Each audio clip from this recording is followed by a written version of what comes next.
Hello everyone, my name is Danny, and this review is for the movie called Adrift.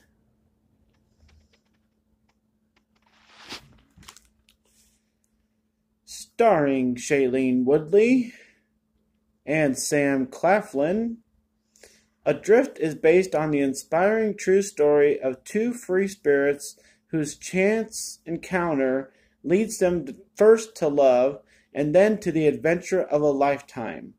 As the two sailors set out on a journey across the ocean, Tammy Oldham and Richard Sharp couldn't anticipate they would be sailing directly into one of the most catastrophic hurricanes in recorded history. In the aftermath of the storm, Tammy awakens to find Richard badly injured and their boat in ruins. With no hope for rescue, Tammy must find the strength and determination to save herself and the only man she has ever loved. Adrift is the unforgettable story about the resilience of the human spirit and the transcendent power of love. This is a 2018 film. It is rated PG-13, and it runs an hour and 40 minutes. And you heard it. It stars Shailene Woodley and Sam Claflin. Adrift.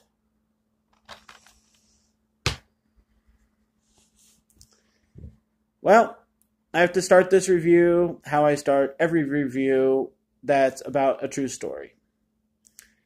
You see the previews, you hear the story, you see the actors, you hear about the real people if you want to look them up in this day and age online before you even watch the movie.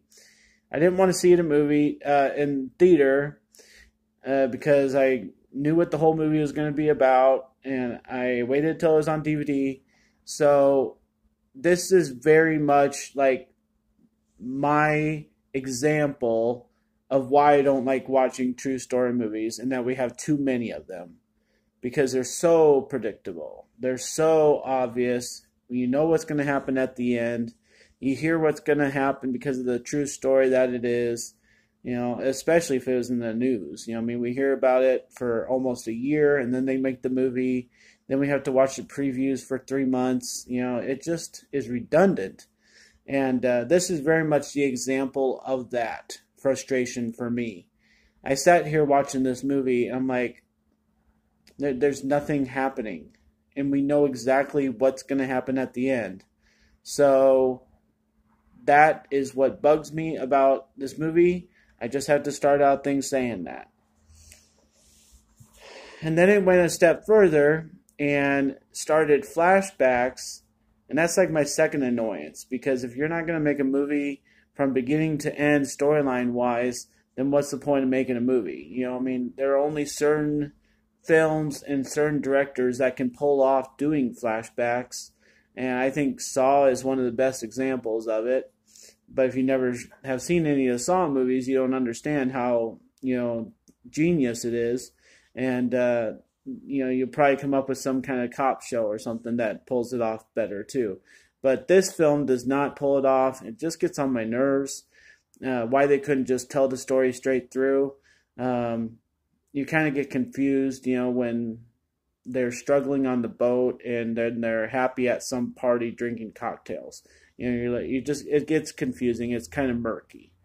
So the part that is annoying more so about the flashbacks than just having them is that the conversation is so generically,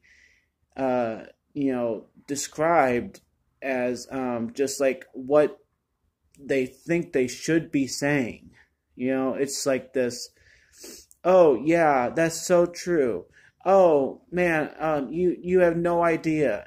Just little easy, stupid things to say. There's no context to their conversation ever. The people talking to each other in these flashbacks. They say something, they laugh, they giggle.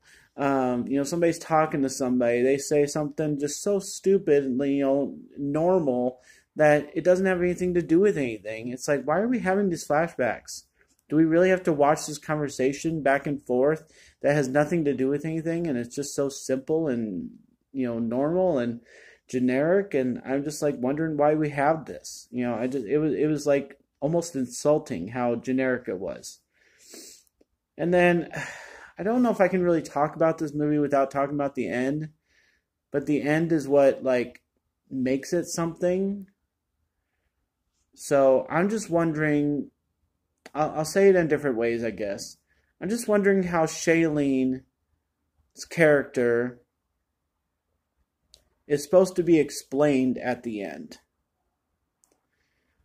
Because if they're going to say that the ending is the way it is, then the rest of the movie should have been a lot different, and it would explain a lot of different situations as far as food quantity, recovery time, different things about the boat and need of food, how much, the quantity of food. I just don't understand everything that happened in the movie once they had the ending.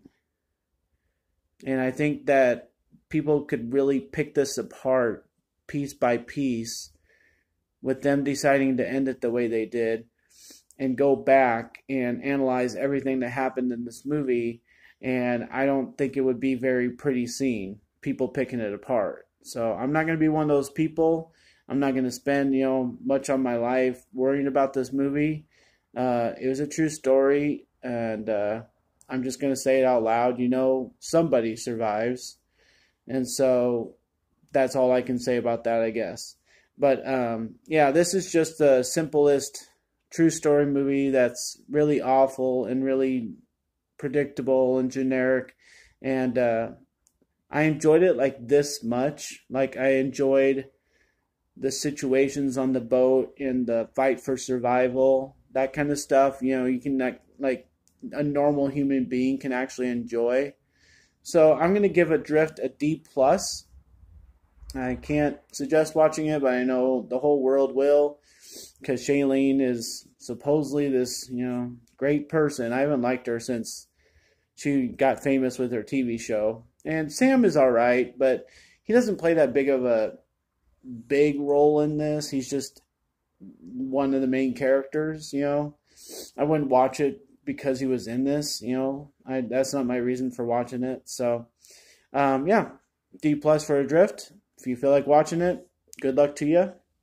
My name's Danny. If you like this or my other videos, try and give some of them a watch. Like and subscribe to my channel if you would, and enjoy your movies, guys. Thanks.